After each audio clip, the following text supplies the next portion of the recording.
Ever wonder what scandalized audiences before the talkies? While today's films push boundaries with CGI and special effects, silent films shocked viewers with taboo themes and forbidden imagery that would get directors arrested on the spot. From films that launched court cases to reels literally burned by censors, these 15 silent treasures nearly vanished forever. Hexen, 1922. Hexen wasn't just a documentary about witchcraft.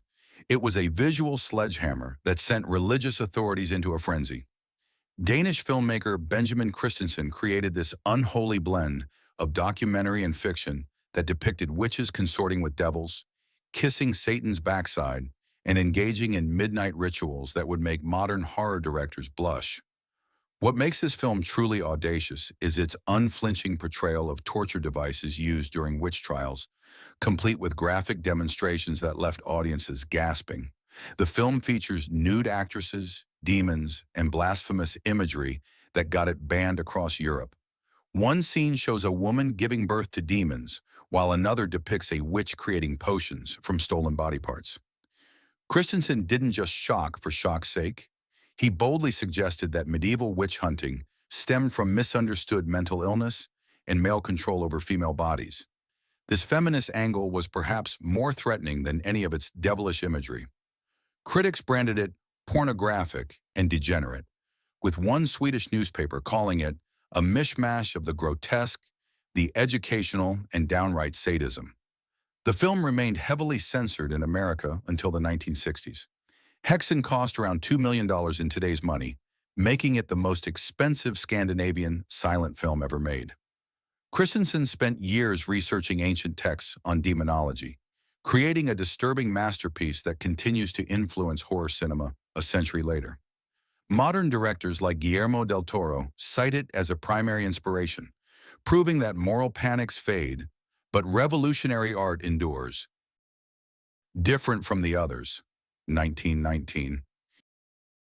Different from the others wasn't just controversial, it was a cinematic act of war against Germany's notorious Paragraph 175, which criminalized homosexuality. Director Richard Oswald and sexologist Magnus Hirschfeld created this radical plea for tolerance, featuring the first positive portrayal of a gay relationship in cinema history. The film starred Conrad Veidt, later famous as Major Strasser in Casablanca, as a violinist blackmailed for his orientation. What made this film revolutionary was its explicit message that homosexuality was natural, not an illness or crime. One pivotal scene shows a bookshelf of prominent historical figures who were gay, directly challenging viewers to reconsider their prejudices. When the film premiered in Berlin, riots erupted outside theaters. Conservative newspapers called it a pest and poison to German youth, while progressive critics hailed it as the first cinematic cry for justice. The Nazis later burned nearly every print, with only fragments surviving until a nearly complete copy was discovered in Ukraine in the 1970s. What's most shocking isn't the film's content, but its timing, made during the brief progressive window between Imperial Germany's collapse and the rise of fascism. Hirschfeld himself appeared in the film, lending his scientific authority to its message. His Institute for Sexual Science was later ransacked by Nazi students who burned its extensive library. The film's tagline, different from the others, but not less valuable to family and humanity, was so threatening to authorities that after its release, Germany's censorship laws were specifically amended to ban films which tend to corrupt morals or religious sensibilities. Salome, 1923. Salome didn't just push boundaries. It obliterated them with its decadent blend of biblical scandal and avant-garde excess. Alla Nasimova, the Russian-born bisexual actress who dominated Broadway and silent Hollywood, poured her fortune into this adaptation of Oscar Wilde's banned play, creating a hothouse of taboo that terrified studio executives. The production was a deliberate middle finger to conventional morality. Nasimova reportedly cast only gay and bisexual actors, creating what some film historians call the first all-queer production in Hollywood history. The film's infamous Dance of the Seven Veils sequence shocked audiences with its suggestive choreography and barely there costumes, while the stylized sets and costumes evoked a fever dream aesthetic that made religious viewers apoplectic. What really sealed its fate was Nazimova's portrayal of Salome's desire for John the Baptist, culminating in her kissing the prophet's severed head, a scene so disturbing that theaters refused to show it. Critic James Agate called it an offense against taste, tradition, and the essential decencies of life. The film bankrupted Natsimova, ending her reign as one of Hollywood's highest-paid actresses. Studio heads buried the film, terrified that its themes would invite government censorship of the entire industry. The New York Telegraph wrote, "This perversion of a biblical story will do more damage to the moving picture industry than any film ever made." Today, Salome is celebrated as a landmark of queer cinema, with its Art Deco sets inspired by Aubrey Beardsley's controversial illustrations for Wales Play. The film's costume designer, Natasha Rambova, Rudolph Valentino's wife, created outfits so outrageous that the film was banned in multiple countries for making mockery of sacred texts. The Cabinet of Dr. Caligari, 1920. The Cabinet of Dr. Caligari wasn't just disturbing, it was a nightmare captured on celluloid that had censors questioning whether it would drive audiences mad. This German expressionist masterpiece by Robert Wiene features distorted sets, painted shadows, and a story about a hypnotist who controls a sleepwalker to commit murders that had moral guardians clutching their pearls. What pushed this film beyond conventional horror was its revolutionary suggestion that authority itself might be insane. The film's twist ending, revealing the narrator is actually a mental patient, was considered dangerous propaganda in post-WWI Germany. Officials worried it would undermine public trust in government by portraying those in power as manipulative lunatics. The film's visual style, with buildings that lean at impossible angles and shadows painted directly onto the sets, was condemned as degenerate art that would corrupt public taste. American critic Catherine Fullerton Giroux warned that the film might unbalance weak-minded viewers with its distortion of reality. Behind the scenes, the film was nearly banned for entirely different reasons. Germany's UFA studio feared its anti-authoritarian message would trigger government reprisals.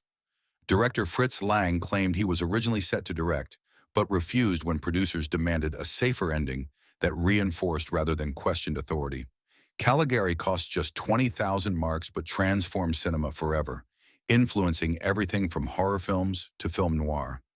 Its stylized madness became Hollywood's shorthand for insanity, appearing in countless films from Sunset Boulevard to The Shining. While moral panic over its themes faded, its visual language of distorted reality became the foundation for a century of psychological thrillers. Nosferatu, 1922. Nosferatu wasn't merely controversial, it was literally illegal, spawning one of cinema's first major copyright lawsuits and a court order demanding every copy be destroyed. Director F.W. Murnau created this unauthorized adaptation of Bram Stoker's Dracula, changing just enough details to attempt dodging intellectual property laws. What made censors truly uncomfortable was Max Schreck's rat-like portrayal of the vampire, a revolting, pestilent creature far from the seductive bloodsuckers that would later dominate cinema. One scene showing the vampire rising stiffly from his coffin was considered so disturbing that several theaters reported audience members fainting. The film's plague imagery, with rats swarming through a town, struck too close to home for audiences who had just survived the 1918 influenza pandemic. Religious authorities were outraged by the film's occult themes and its perverse subversion of Christian iconography, particularly the scene where Ellen sacrifices herself to destroy the vampire, a dark parallel to Christ's sacrifice. Several German states initially banned the film for undermining religious feeling. When Stoker's widow sued for copyright infringement, the court ruled all prints should be burned. The producer, Prana Film, declared bankruptcy after making just this one movie to avoid paying damages. Remarkably, a few prints survived, allowing this masterpiece to rise from the grave like its iconic villain. Film historian Lotta Eisner noted the film's revolutionary visual language, with its use of negative imagery and time-lapse photography, creating effects that audiences had never experienced. Though nearly erased from existence, Nosferatu established vampire cinema as we know it, proving that, like its undead antagonist, truly revolutionary art cannot be killed, even by legal decree. Traffic in Souls, 1913. Traffic in Souls wasn't just risque, it was a cinematic hand grenade that exposed America's underground human trafficking networks to mainstream audiences for the first time. This white slavery thriller followed two sisters as one is lured into forced prostitution, depicting content so controversial that Universal Pictures initially denied financing it. The film was shot guerrilla style on actual New York streets with a secret budget of $5,700, becoming one of cinema's first true independent productions. What truly scandalized audiences was its unflinching portrayal of how traffickers targeted immigrant women arriving at Ellis Island, showing real tactics used by predators that authorities preferred to keep quiet. Most shocking was the film's indictment of respectable society. The villainous trafficking ring is ultimately revealed to be run by a wealthy businessman who presents himself as a moral crusader. This suggestion that America's elite were profiting from exploitation caused uproar, with the New York Times calling it a picture no parent should allow their child to see. Despite attempts to suppress it, the film became a massive hit, grossing over $450,000. Its commercial success proved audiences would pay for controversial content, forever changing Hollywood's risk calculations. The National Board of Censorship ultimately allowed its release, arguing its educational value outweighed moral concerns. Director George Lone Tucker used innovative techniques like cross-cutting between multiple storylines and hidden camera shots of real locations to create a documentary-like realism that horrified viewers. The film directly inspired the Mann Act against human trafficking and led to investigations of actual trafficking operations in New York. This silent shocker proved entertainment could drive social change, even when authorities wished it wouldn't. A Fool There Was, 1915. A Fool There Was didn't just push boundaries. It created the cinema's first sex symbol and moral panic simultaneously. Theda Bara's portrayal of the vampire launched the vamp archetype that would terrorize moral guardians for decades to come. The film follows a respectable family man's destruction after falling under the spell of a seductive woman, with the infamous line, "Kiss me, my fool," becoming a national catchphrase that horrified parents. What truly outraged audiences wasn't just the theme of marital infidelity, but Bara's predatory female character who experiences zero redemption or punishment for destroying a family. Fox Studios created cinema's first major publicity campaign around Bara's manufactured persona, falsely claiming she was born in the shadow of the Sphinx to an Arab father and French mother, studying the occult sciences. The studio even claimed her name was an anagram of Arab death. This exotic marketing stoked fears about foreign influences corrupting American values. Several cities attempted to ban the film, with Chicago's censorship board calling it a story of debasement and debauchery, which leaves a trail of ruined lives. Cleveland authorities demanded cuts to scenes showing Bara's character smoking, claiming it would corrupt young women. The film spawned a national debate about cinema's influence on public morality, with one pastor declaring it would turn our daughters into libertines. Despite, or because of the controversy, the film grossed over $4 million in 1915 dollars, an astronomical sum. The outrage helped establish Hollywood's early business model.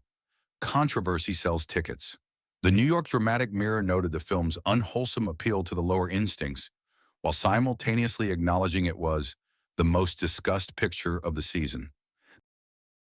The Seashell and the Clergyman, 1928.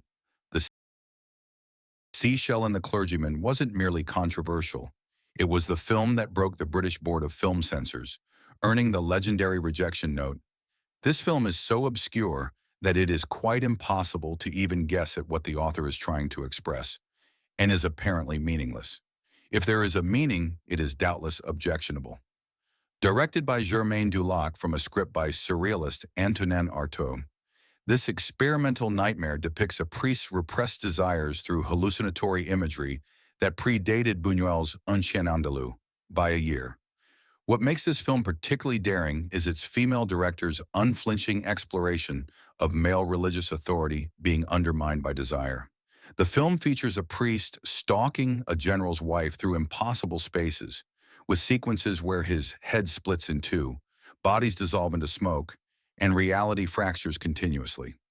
One particularly controversial scene shows the clergyman smashing bottles in rage while having visions of a woman's naked breasts, a juxtaposition of religious frustration and carnal desire that censors found intolerable.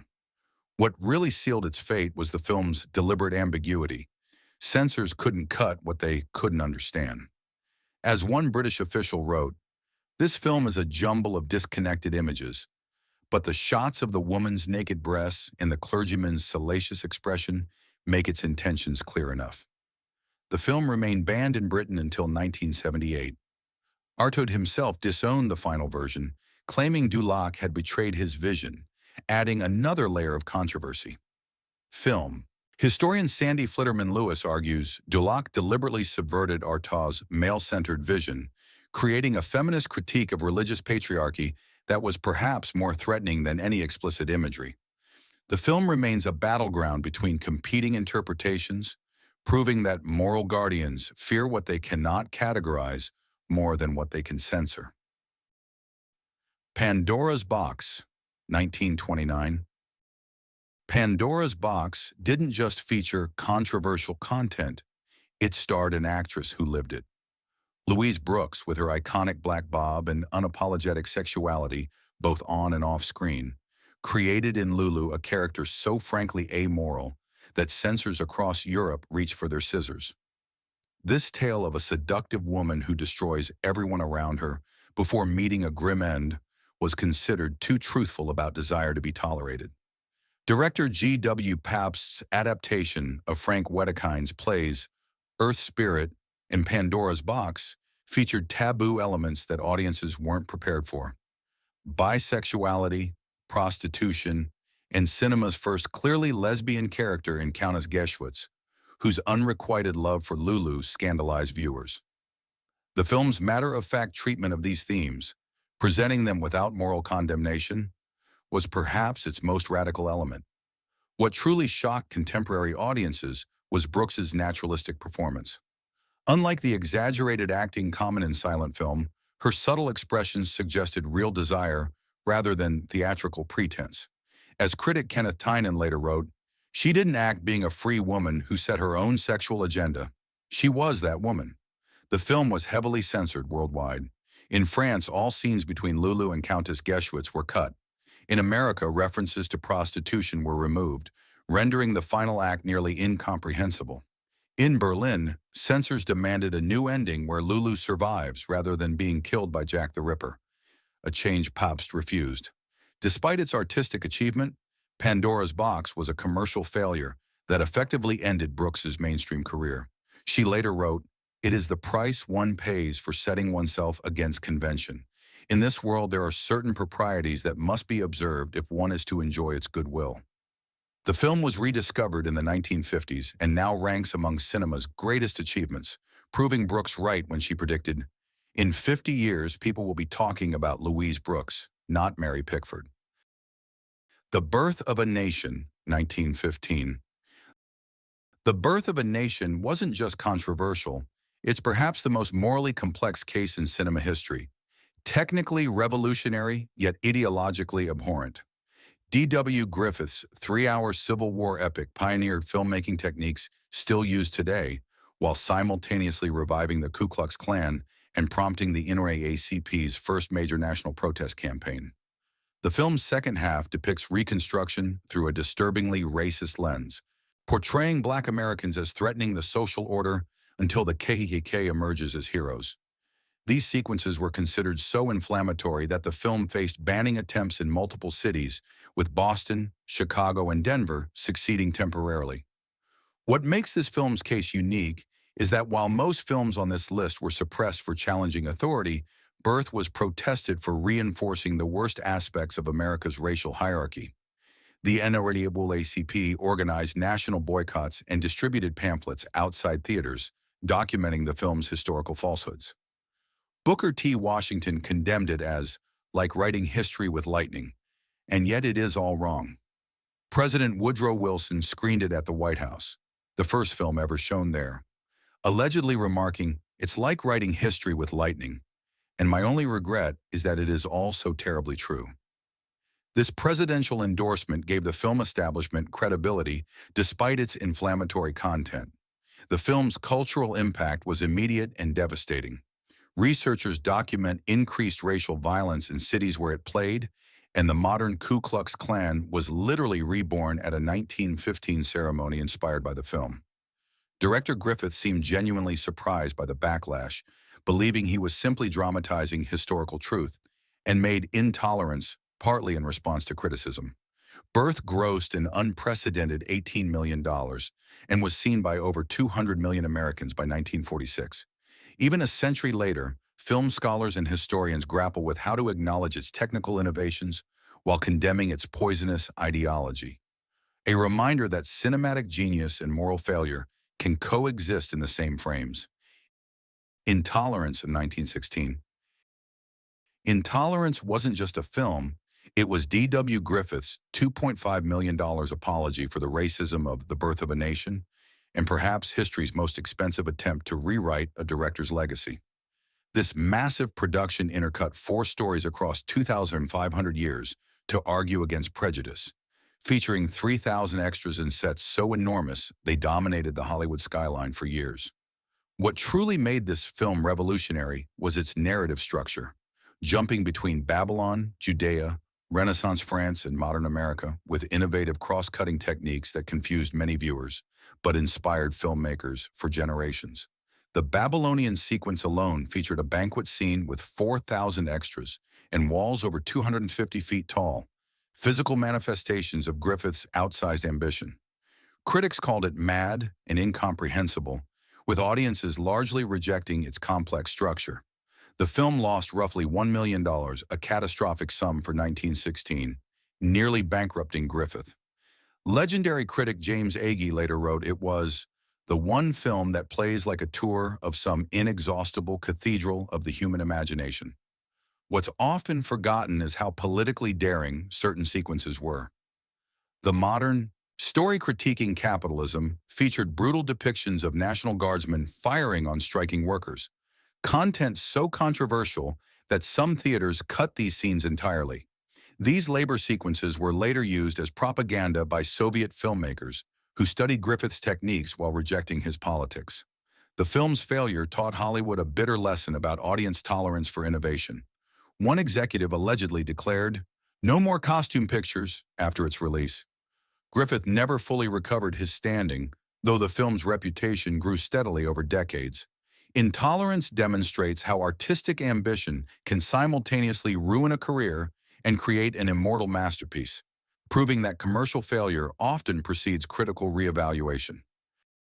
Behind the Screen, 1916. Behind the Screen wasn't just another Charlie Chaplin short.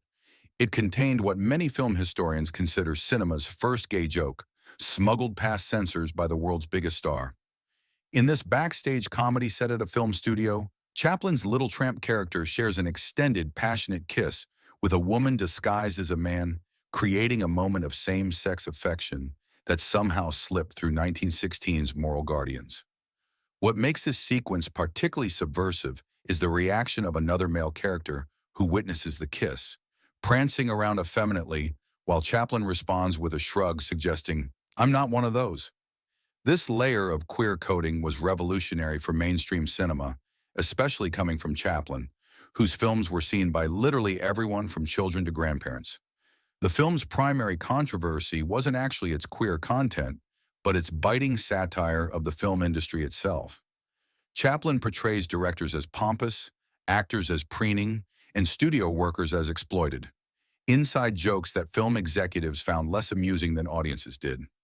One sequence showing stagehands going on strike was considered politically dangerous, with some theaters cutting this labor solidarity message entirely. This two-reeler cost approximately $10,000 in 1916 and showcased Chaplin's willingness to smuggle progressive content into seemingly innocent comedy. As film historian Vito Russo noted in The Celluloid Closet, the homosexual subtext went right over the heads of both the censors and audiences, demonstrating how comedy could deliver subversive messages in plain sight. The film's most impressive achievement might be how it used broad slapstick to deliver commentary that would have been censored in any other format. As critic Walter Kerr later wrote, Chaplin wasn't just funny, he was dangerous. Behind the Screen proves that even in cinema's earliest days, comedy served as a Trojan horse for ideas too controversial to state directly. Where Are My Children? 1916. Where Are My Children wasn't just controversial, it was the first major Hollywood film to tackle contraception and abortion, topics so forbidden that director Lois Weber received death threats. This unflinching drama follows a district attorney who discovers his wife has had multiple abortions while he longed for children, creating a moral drama that drew massive crowds despite, or because of, its taboo subject matter.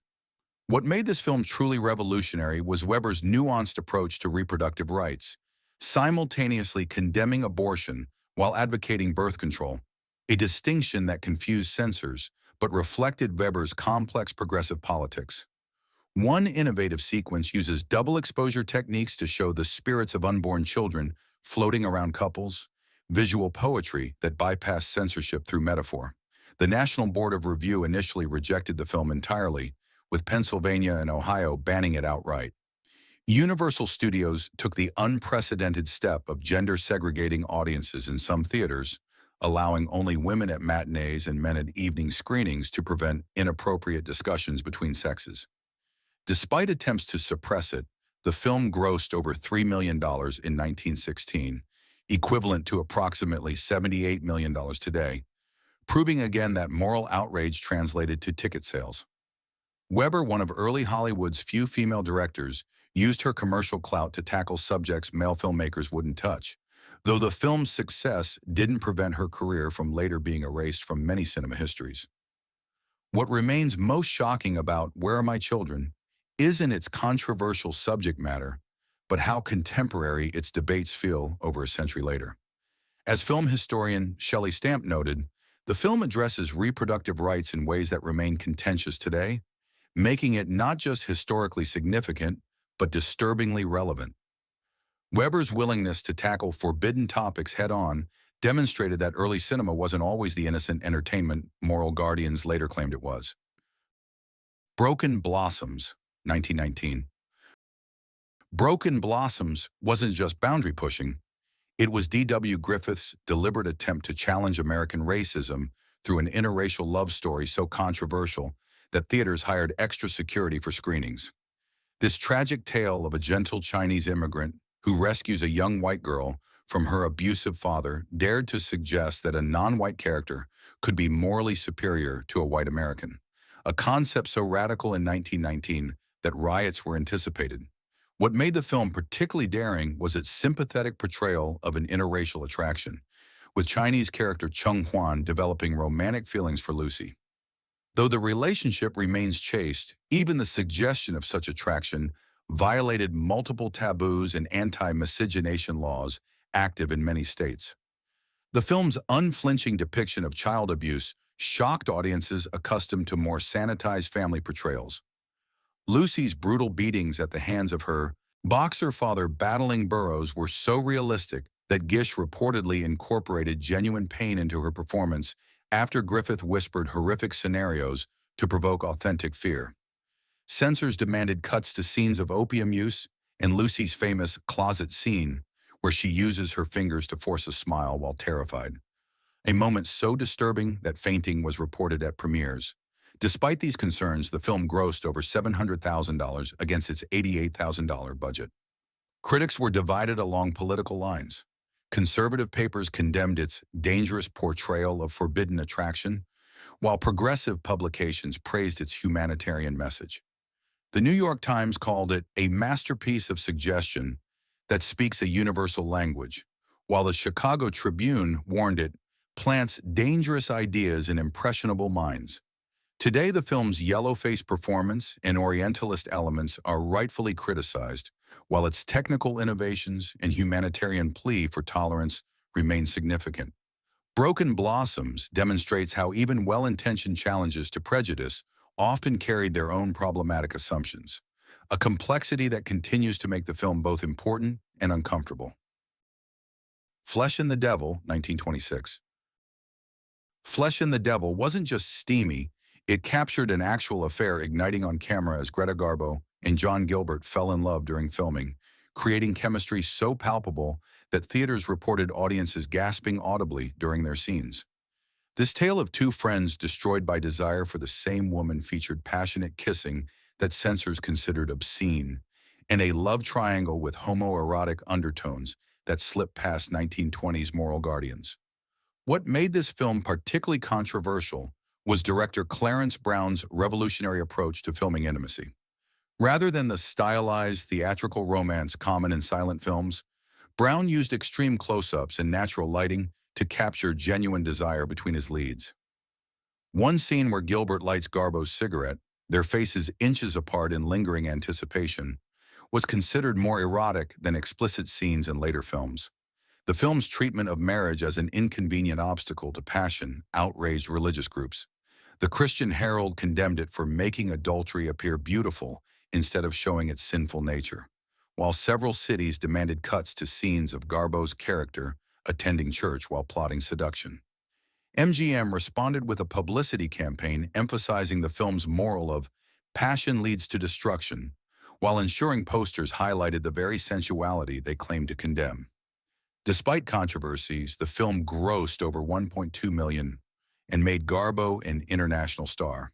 Her famous line from the film, "I don't like to be alone," took on extra meaning when she and Gilbert moved in together immediately after production wrapped. The film's most lasting controversy might be its ending, where the female character drowns after falling through ice, punishment for her sexual freedom that satisfied censors while frustrating early feminist critics.